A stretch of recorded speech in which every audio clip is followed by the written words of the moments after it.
সম্মানিত বই ক্রেতা এবং বই পড়ুয়া পাঠক যারা নিয়মিত বই কেনেন এবং বই পড়েন তারা অবশ্যই আমার বাবা সত্যজিৎ রায় সন্দীপ রায়ের লেখা বইটি সংগ্রহ করতে পারেন।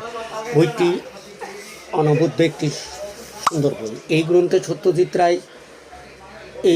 সত্যজিৎ সান্নিধ্যে নিজের ছোট্ট থেকে বড় হয়ে ওঠা এবং তার পারিপার্শ্বিক জগৎকে তুলে ধরেছে সন্দীপ রায়। সেই সূত্রে এসেছে বিভিন্ন ছবির শুটিংয়ের ঘটনা, ছবি বিশ্বাস, উত্তম কুমার, কিশোর কুমার, সৌমিত্র চট্টোপাধ্যায়, রবি ঘোষ থেকে Marlon Brando, Richard Attenborough, Gerard Depardieu, Akira Kurosawa, Francis Capra, Roman Polanski, Arthur C Clarke এবং আরও অনেকের কথা।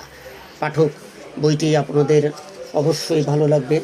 বইটিতে অসাধারণ প্রত্যেকটা ছবির আলোচনা, প্রত্যেকটা বিষয়ে সত্যজিতের যেসব কার্যক্রমগুলো আছে তার সবগুলো এতে আছে পাবেন। এবং কয়েকজন 4 নম্বর দোকান কনকর্ড এম্পোরিয়াম শপিং কমপ্লেক্স, কাঁটাবন, ঢাকা 12